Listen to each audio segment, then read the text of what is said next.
the country is facing disaffection and unrest. Secondly, I think it's a means to deflect attention from its obvious involvement and that of the deep state within Pakistan, the ISI and the army, in the nurturing and sponsoring of terrorism. And by accusing India of having a spy in Balochistan, it's an attempt to deflect attention.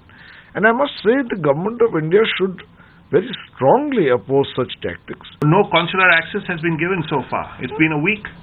That again points to the culpability of Pakistan. Under all international norms, consular access when you arrest a citizen of another country should follow as a matter of natural consequence. Besides, the video that has been put out of the naval officer seems to be very blatantly and obviously forced confession, which is an edited tape. So all of these facts need to be taken up with Pakistan. Firstly, the timing. The timing is important because this is that moment where the JIT of Pakistan is in India investigating Pathankot. The second issue is this, that they want to rake up as a counter to this so-called our involvement in Balochistan, which is absolutely nil, is negative. Why would India be interested in Balochistan? The point, and the third point is that India is not like Pakistan. If you produce any amount of evidence to say that Kasab is from Pakistan or ABC is from Pakistan, they will never accept it. Whereas we are not like Pakistan. Yes, they produce evidence to say Jadhav is an Indian. The Indian government accepts that he is an Indian. The next issue is that if he is an Indian and we accept him to be an Indian, it is an international law which lays down that we are allowed consular access to him. And once we get a consular access to him, we will be able to determine what exactly was he doing. To say that he was Indian raw agent and working in Balochistan is, to say the least, is atrocious, is bizarre. It has got no sir-pair at all. And to say that we are trying to do something in Balochistan has got no meaning at all. We have no role to play in Afghanistan or Balochistan, and I think Pakistan is only trying to mislead the world community. There is a huge amount of pressure from India as well as the international community on Pakistan. So Pakistan is trying to tell the world that we are doing this because India is doing a large-scale similar mischief in Sindh and Balochistan. And to prove that India is doing something similar in Balochistan and in Sindh, they have caught hold of a gentleman who is doing business, an ex-naval officer in Iran. They've kidnapped him from there, brought him to Balochistan, and have said to the world that he was operating in Kandahar, had come down to Balochistan 16 times in the last 8 months. They waited all this while and have arrested him. The entire video is doctored, it is fake. It makes Pakistan appear more ridiculous and ludicrous. Is it because Pakistan trying to cover up the atrocities which the country is laying on people in Balochistan? There's a huge amount of atrocities being committed in Balochistan at the behest of not only Pakistanis but China also. China is wanting to lay an economic corridor which the Balochis are resisting. And since the Balochis are also resisting, they are handing over on lease the Gwadar port to China for a period of 40 years. They said you can't do that to a part of territory which belongs to Balochistan without consulting us. And Pakistan is doing something similar to what it was doing in East Pakistan. And consequent to what they were doing there, everybody knows an independent nation came into being called Bangladesh. Their atrocities have now exceeded all limits of acceptance.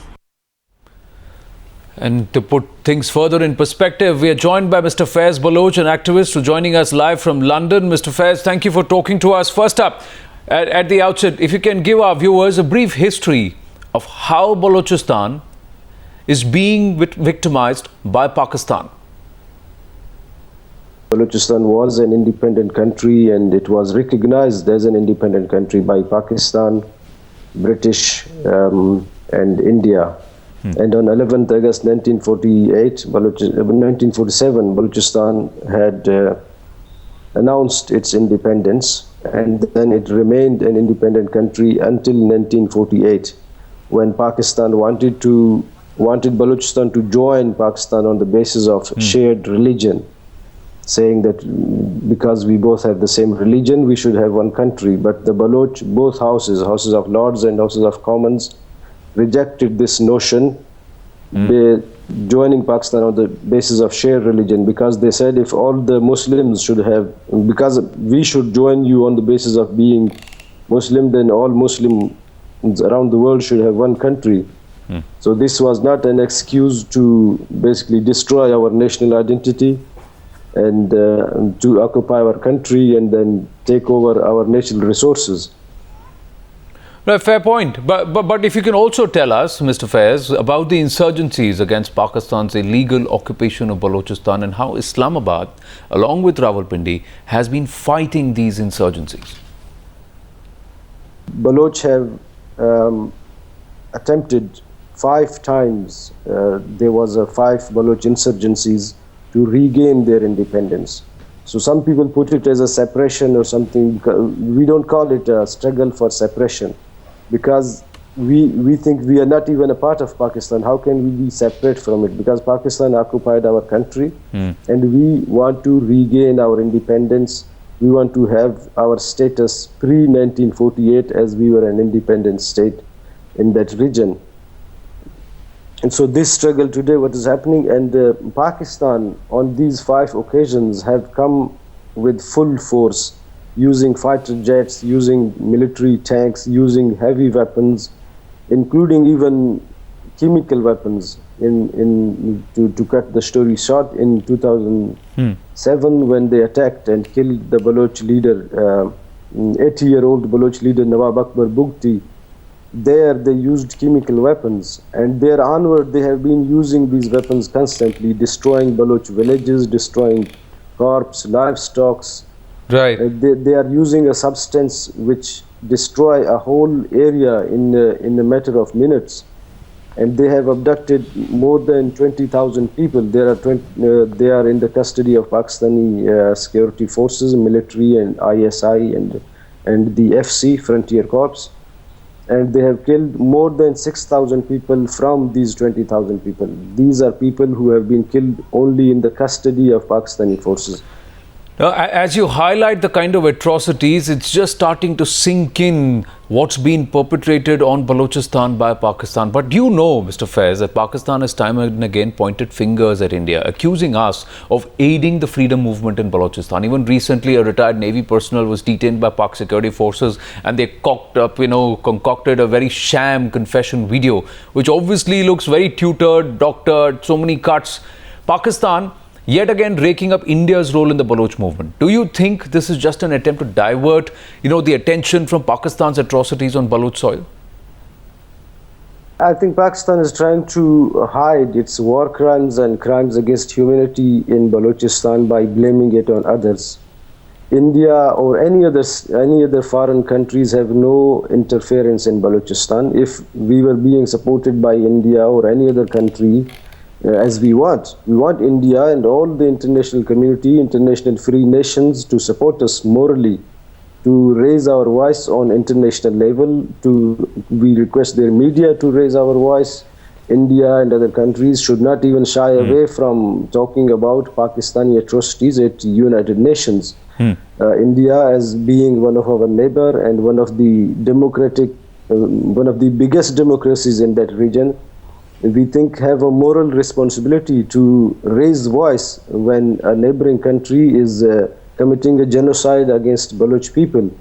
But at the moment, so far, no country have been in Balochistan. None of them has helped the Baloch people. Right. Pakistan is only trying to hide its crimes. It has committed crimes against Baloch people. It has been involved in terrorist attacks. In India, if you remember, Mumbai attack and Pathankot attack, and even 7/7 in London, or even in America, there have been attacks where Pakistani citizens, directly or indirectly, they were involved in those attacks. So the world is realizing that Pakistan is a country that is nourishing, that is helping, training and financing Islamic extremists and then sending them abroad to destroy peace of neighboring countries and other international countries.